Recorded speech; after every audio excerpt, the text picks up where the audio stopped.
चलिए जानते हैं आज के देश और दुनिया के महत्वपूर्ण 20 बड़ी खबरें सिर्फ 5 मिनट में। पर अभी तक आपने इस वीडियो को लाइक नहीं किए हैं तो लाइक कर लीजिए, चैनल पे नए हैं तो चैनल को सब्सक्राइब कर लीजिए। तो चलिए वीडियो को स्टार्ट करते हैं। बता दें, आम चुनाव 2024 में 1 साल का समय रह गया है। सभी प्रमुख राजनीतिक दलों ने अभी से इन चुनाव की तैयारियां शुरू कर दी हैं। आपको बता दें कि इसे लेकर लगातार सर्वे भी किए जा रहे हैं। हाल ही में महाराष्ट्र को लेकर भी सर्वे किया गया था। अब इस सर्वे में एनसीपी चीफ शरद पवार का बयान सामने आया है। उनका कहना है कि इस बार एनडीए को बड़ा झटका लगेगा क्योंकि देश भर में बीजेपी के खिलाफ माहौल बना हुआ है।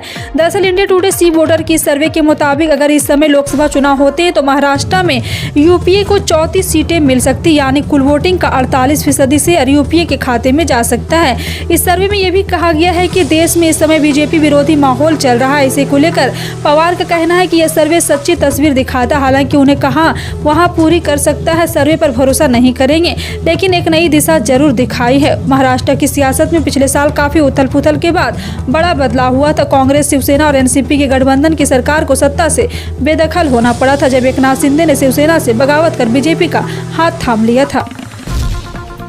प्रधानमंत्री किसान सम्मान निधि यानी पीएम किसान योजना की 13वीं किस्त का भुगतान जल्द ही किया जाएगा।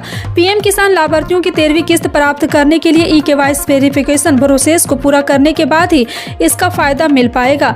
इस योजना का फायदा पीएम किसान पोर्टल पर आधार लिंक, मोबाइल नंबर या आए ओटीपी के माध्यम से ले सकते हैं। इसके अलावा अपने नजदीकी CSC वसुधा केंद्र से बायोमेट्रिक तरीके से भी कर सकते हैं। राजस्थान के भीलवाड़ा जिले के मालसेरी डूंगरी में शनिवार को प्रधानमंत्री नरेंद्र मोदी ने पिछले 4 महीने में अपना तीसरा दौरा किया, जहां गुर्जर समुदाय के आराध्य भगवान देवनारायण की 111वीं जयंती पर हुए कार्यक्रम में पीएम शामिल हुए। हालांकि पीएम का दौरा राजस्थान में चुनावी साल में था, ऐसे में कई तरह के कयास भी लगाए जाने लगे, लेकिन बीजेपी ने कहा है कि पीएम का दौरा पूरी तरह से गैर राजनीतिक थी। वहीं इसके अलावा बीजेपी ने मोदी के इस दौरे से कांग्रेस को पूरी तरह से अलग रखा, जिसको लेकर बताया जा रहा है कि बीजेपी इसे समाज विशेष के कार्यक्रम के तौर पर ही प्रोजेक्ट करना चाहती है। उत्तर प्रदेश की मथुरा स्थित श्री कृष्ण जन्मभूमि से सटे शाही ईदगाह में बिजली की चोरी हो रही है। आरोप है कि शाही ईदगाह कमेटी के लोग कई साल से कटिया डालकर बिजली जला रहे हैं। और आपको बता दें कि इस संबंध में अखिल भारत हिंदू महासभा के राष्ट्रीय कोषाध्यक्ष दिनेश शर्मा ने मुख्यमंत्री, बिजली मंत्री और जिलाधिकारी को पत्र लिखकर शिकायत की है। उन्होंने अपने पत्र के साथ मुख्यमंत्री को बिजली चोरी होने के सबूत भी दिए। दावा किया है कि पूर्ववर्ती सपा, बसपा और कांग्रेस की सरकार ने यहाँ बिजली चोरी नहीं होती थी। दिल्ली मेट्रो ने यात्रियों की सुविधा के लिए एयरटेल पेमेंट बैंक से साझेदारी की है। मेट्रो का स्मार्ट कार्ड टॉप अप में अब एयरटेल पेमेंट बैंक के जरिए भी हो सकेगा। एयरटेल पेमेंट बैंक की एकमात्र मल्टी सेगमेंट फिटनेस कंपनी है जो बड़े पैमाने पर बैंकिंग लाइसेंस के साथ काम कर रही है। Delhi metro Airtel payment bank की यह नई पहल डिजिटल लेन देन सेवाओं को हर शख्स तक डिजिटल इंडिया के माध्यम से पहुँचा रही है। उत्तर प्रदेश की माध्यमिक परिषद ने यूपी बोर्ड परीक्षा 2023 के लिए गाइडलाइन जारी कर दी है।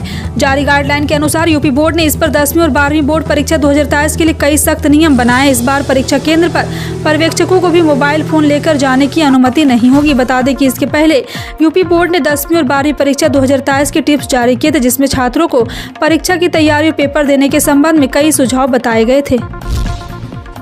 दिल्ली एनसीआर मौसम का मिजाज बदल रहा है। राष्ट्रीय राजधानी दिल्ली और आसपास के इलाके में सुबह से ही बादल छाए हुए। वहीं नोएडा, ग्रेटर नोएडा, फरीदाबाद और नई दिल्ली के कई इलाकों में हल्की बूंदाबूंदी देखने को मिली है। दिल्ली और नोएडा में तेज हवाएं भी चल रही हैं।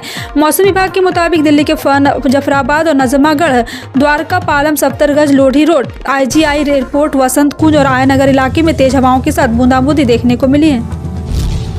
मुजफ्फरनगर में एक और किसान आंदोलन का आगाज हो गया है। भारतीय किसान यूनियन ने यहां शनिवार को तंबू भी गाड़ दिए हैं।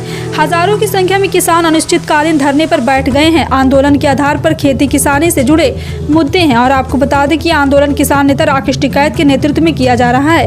राकेश टिकैत ने सरकार पर वादा खिलाफी का आरोप लगाया और आंदोलन को गाजीपुर बॉर्डर से भी लंबा चलाने की बात कही है। आंदोलन की शुरुआत से पहले किसान नेता राकेश टिकैत ने महान लोकतंत्र सेनानी लाला लाजपत राय की मूर्ति का माला पहनाकर उन्हें नमन किया। बिहार के पूर्व कृषि मंत्री व आरजेडी विधायक सुधाकर से लगातार सूबे के सीएम नीतीश कुमार पर हमलावर बोल रहे हैं। तेजस्वी यादव कार्रवाई की भी बात नियमित अंतराल पर कह रहे हैं, लेकिन इस बार तो हद ही हो गई है। आरजेडी उपाध्यक्ष उदय नारायण चौधरी ने तो नीतीश की सरकार को लंगड़ी सरकार बताते हुए कहा है कि बिहार का विकास तब होगा जब तेजस्वी यादव बिहार के सीएम बनेंगे। आरजेडी के राष्ट्रीय उपाध्यक्ष उदय नारायण चौधरी ने नीतीश कुमार की सरकार को लंगड़ी सरकार करार देते हुए कहा है कि बिहार का विकास तब तक नहीं हो पाएगा जब तक तेजस्वी यादव बिहार के सीएम नहीं बन पाते हैं।